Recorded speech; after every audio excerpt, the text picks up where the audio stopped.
Clear. Okay, there. See, now we're getting accustomed again. Got to put the thing on. Got to start the camera. Okay, I got it. And it's going to roll more than 32 seconds, right? Okay, we'll hope for the best. All right. Parsha Re'eh. Re'eh is a word. Comes from the root ra. Means to see. Can mean perceive. Can mean to pay close attention to something. But what we're going to find is it also means to commit or cling to something. So let's talk to our Elohim and we'll take a look at Parsha Re'eh from a perspective of what Yahusha had to say at Mark chapter 12, 29 and 31. Father, thank you for this time together. Thank you for your word. We ask that you will open our eyes, open our ears, and open our hearts so we can see, hear, and understand what your word says, but not just observe it, Father, that we apply it. We thank you in the name of Yahusha. Amen. All right. Mark 12, 29 through 31. And it's also in Matthew 22, 40, 39 through 40 or something, 40 something. There we go. But all right, so we're going to begin to look at this Torah portion by first considering what Yahusha stated were the two most important commandments. Remember, he was asked, what is the most important commandment? And he gives this off-the-wall comment that he actually uses as the Shema as the first and foremost commandments, followed by the Ve'ahavta, to love Yahweh your Elohim with all your heart, your soul, your mind, and your strength.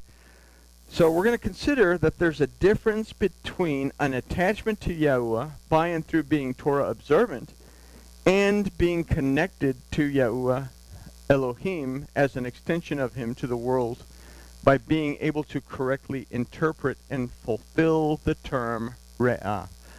So here we have to keep in mind, we've asked a lot of questions about do we believe in Yahuwah Elohim and are we aware of his presence. So now we're switching to something more concerning the word. We say we're Torah observant, but is that really enough? Because if we can be Torah observant, but if we don't apply anything, then it really doesn't do us any good. Okay? And this is where Yaakov comes in. When I say Yaakov, the book of James. Remember, King Jimmy had to have his name in the Bible, so he said, I'll authorize the King James Bible on 18 conditions, and one of those conditions was that his name had to appear in the text. So they changed it from the book of Yaakov to the book of James. There we go. But James talks about being double-minded, but he also makes a statement that we really need to keep in mind here that faith without works is basically a dead stick. Okay? So let's take a look at Mark 12, 29 through 31. And he's just been asked this question, what is the most important commandment? And Yahusha answered him, the first of all the commandments is, hear, O Israel, Yahuwah is our Elohim, Yahuwah is one. We've talked about the importance of the Shema a number of times. Then he goes on to say, and you shall love Yahweh your Elohim with all your heart, with all your soul, with all your mind, and with all your strength. This is the first commandment. And the second is like it, namely this, you shall love your neighbor as yourself. There is no other commandment greater than these. Then if we turn over a few pages and look at Matthew, we have the same scenario, but he adds, on these two commandments hang all the Torah and the prophets. So we ask, okay, to love Yahuwah my Elohim with all my heart, my soul, my mind, and my strength, and to love my neighbor as myself, how do these two connect? How do they interconnect? So let's take a look at that through this Torah portion of Re'eh. This starts at Devarim 11:26, and the Torah portion goes all the way through 16:17. We're going to look at probably one of the most popular parts of this Torah portion, but we'll discuss some aspects of another thing. Remind me, because I didn't put it in here, but it's there's a commandment that says if you enter into a city and that city does not worship Yahuwah Elohim and there's idolatry in that city, destroy the city. Okay? So remind me of that if I don't think about it. So, we've heard this before. Behold, I set before you this day a blessing and a curse. One thing we need to keep in mind is there's a sense of urgency. I set before you this day. And basically, I set before you here at Yom. Yom means day, but it's not necessarily a day. It can mean a period of time, and it can mean a period of time as in immediately. So this is an immediate decision. I set before you this day a blessing and a curse. So the verse begins with the word re'eh. That means pay attention to, consider closely, watch and observe. This word also means to cling to something. Okay? Now Rashi gives a lot of interpretations, and some of them are good and some of them are kind of out there. But Rashi actually gives a good interpretation of this idea of re'eh. He interprets it as meaning to cling to his ways, as opposed to simply meaning cling to him.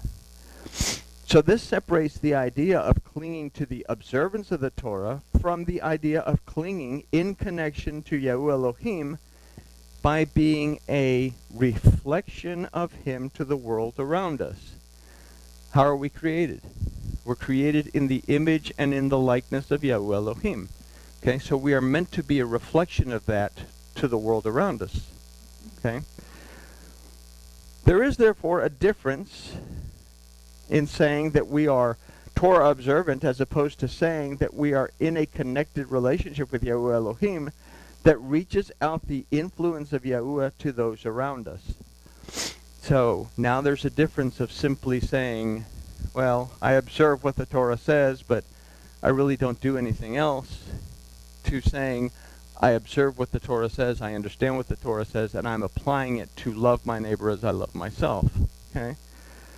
So this, according to the verse, is something that we must be constantly aware of, considering the phrase, I set before you this day. Okay? Now, we have this word for set. And the word for set that's used is noten. That also means to entrust, to devote, and to appoint. So from this we can consider that we've been entrusted with the act of connecting to Yahuwah Elohim in a more intimate way, and then appointed to be ministers on behalf of Yahuwah Elohim to the world in which we live. We find this at Shemot, at Exodus chapter 19. It says, if you will pay attention to what I'm about to tell you, then I will make you a nation of Kohanim, and you will be a light to the nations. Okay? And we can't use the excuse, well, that was only to the children of Israel. Okay? It's to Bnei Israel.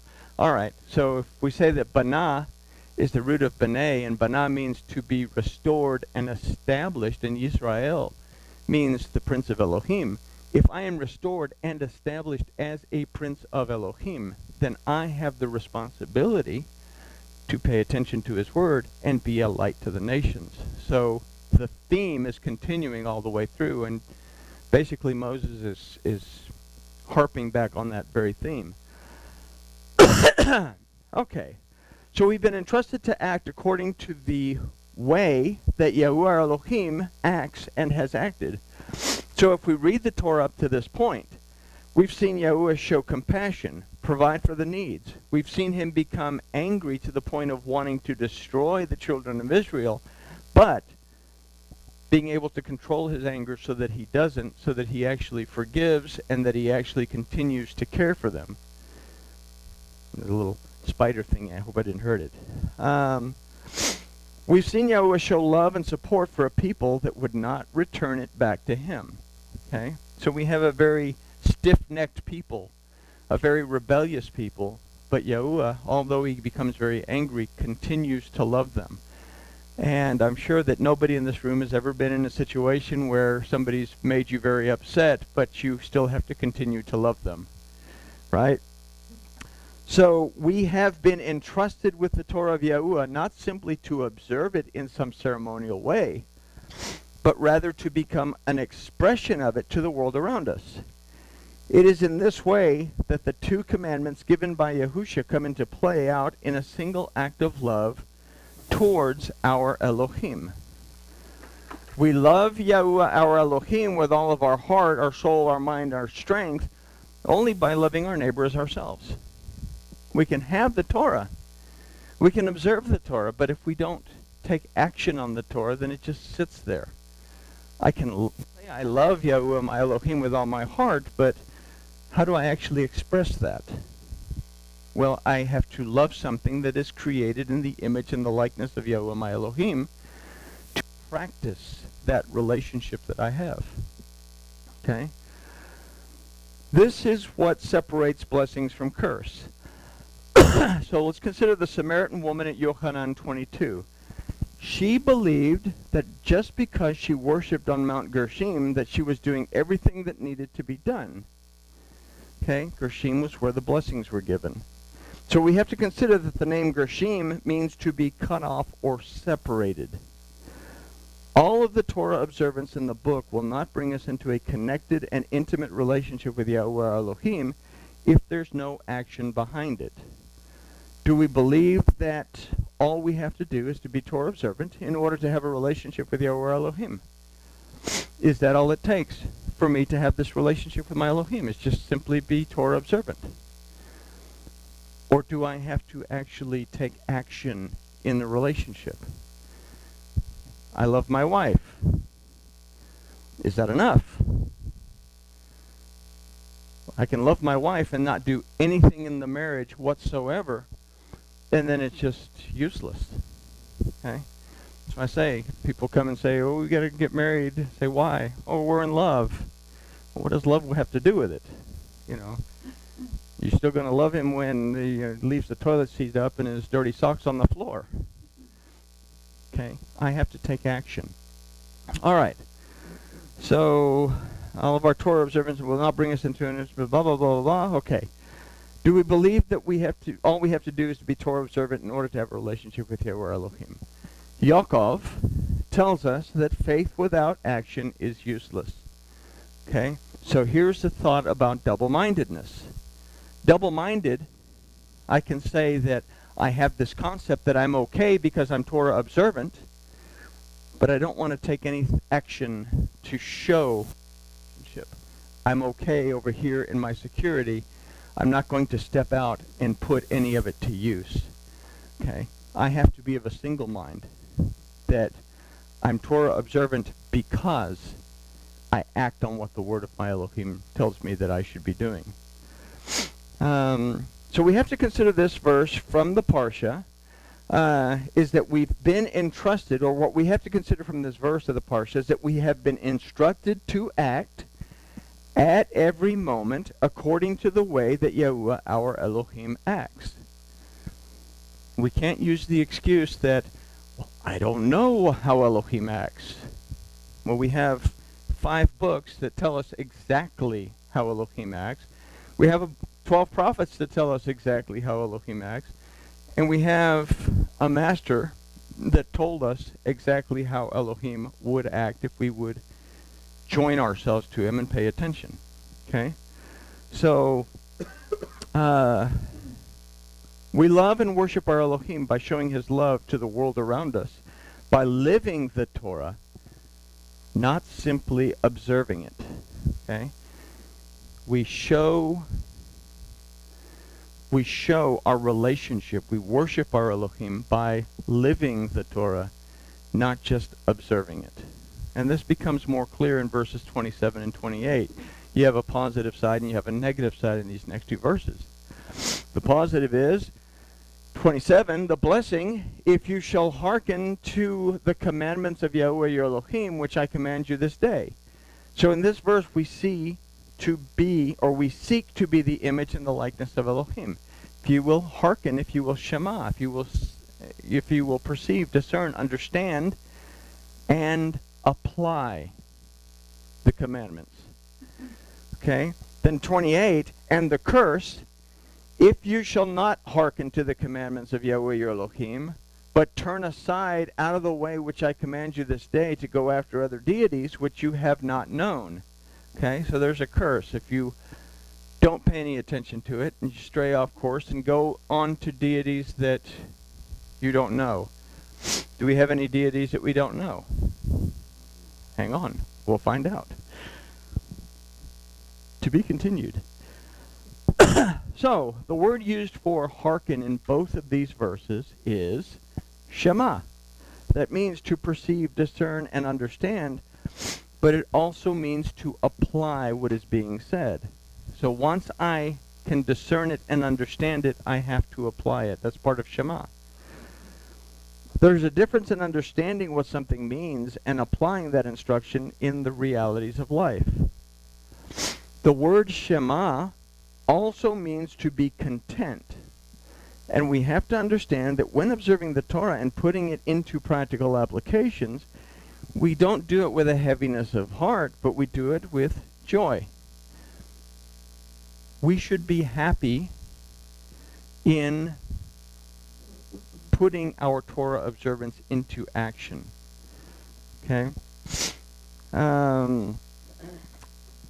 This then gives us clarity on the first phrase of the Shema stated by Yahusha, and that we must become aware of when we're acting like the Prince of Elohim, Israel, as opposed to when we are too distracted wrestling against Elohim because we're yielding to other deities in our lives.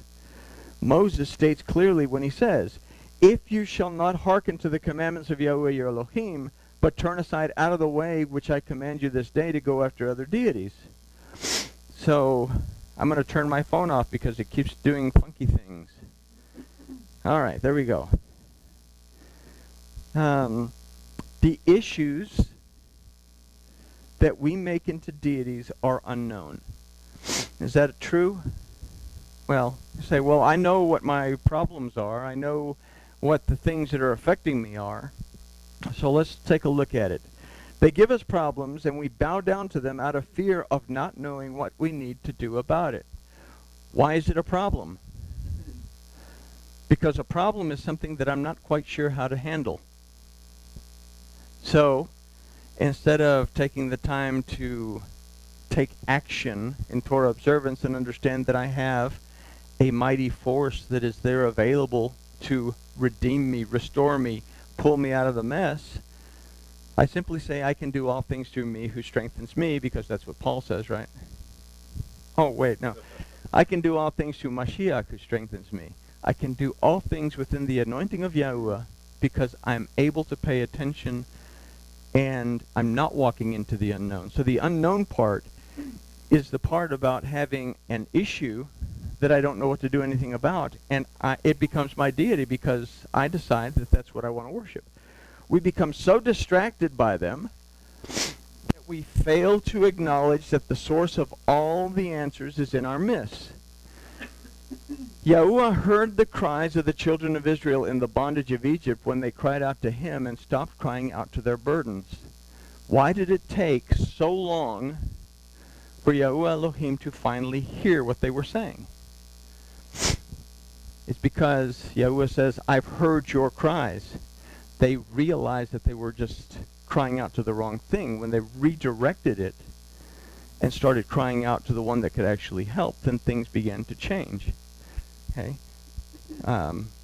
Elohim tells Solomon very clearly, if my people will call upon my name and humble themselves, I will hear them.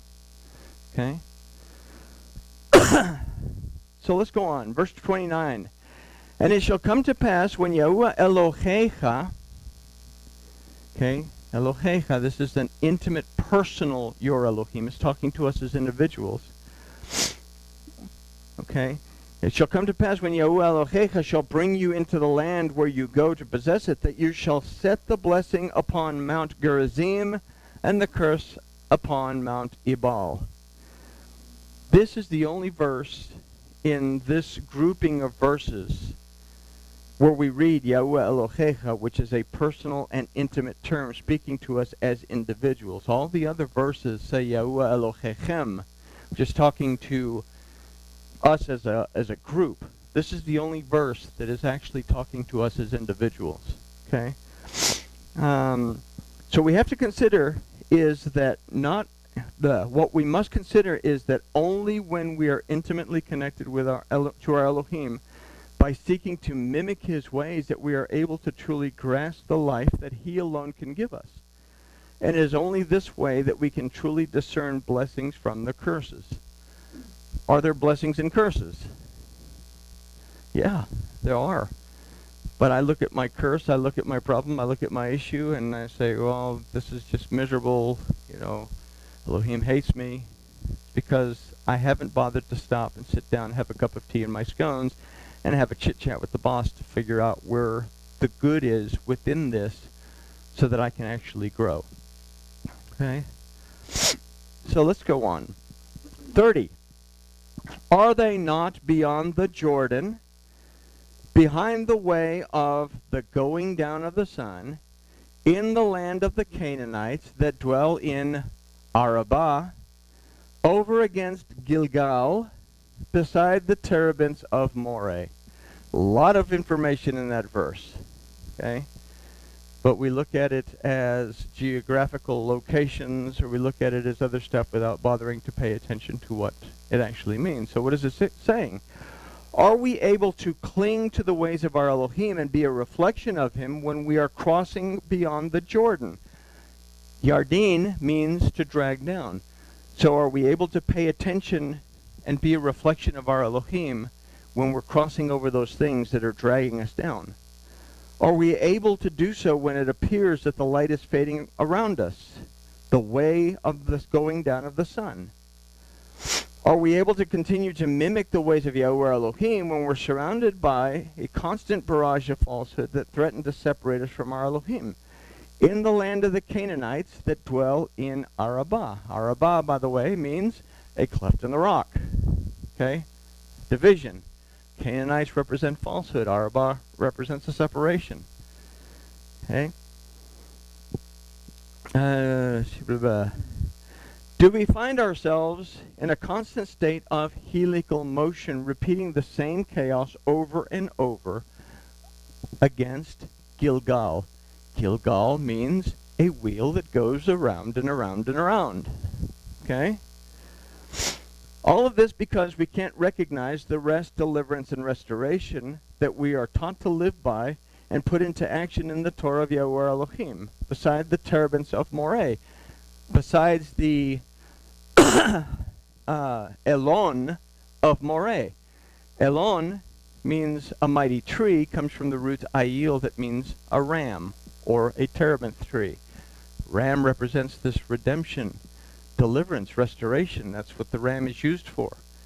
The terebinth tree represents rest for us. It was also from the sap of the terebinth tree that they would use to heal wounds. So it represents for us in this terebinth, this idea of a terebinth tree, redemption, deliverance, restoration, healing, rest of Moreh. Moreh is a Hebrew word that means a teacher. Do we learn from the things that we've just talked about? Okay.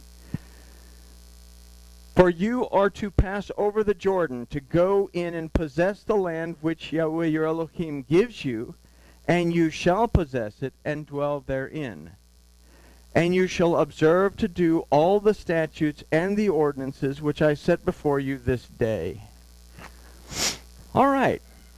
So it's not until we've been able to Shema that we can, according to verse 32, Shemar. It says keep, observe, but means to observe and to put into effect the Torah of our Elohim by clinging to the ways of Yahweh our Elohim. If I cling to his ways and I'm able to perceive, discern, understand, and apply those ways to my life and be content, then I can Shamar. I can observe and put into effect the fact that I am truly what I was created to be. I was created in the image and the likeness of Yahweh Elohim, and that if I will hearken to his word, then I will be a Kohanim to the nations, and I will be a light to the world around me. Okay? It's not just about, well, the Torah says I have to do this, so I'm going to have to do this. Or it has to do that, and I have to give up this. How do I apply it? Okay? So by clinging to the ways of Yahweh Elohim, in doing this, we cross over the Jordan, those things that drag us down, and find ourselves living in the land, the life that our Elohim gives us.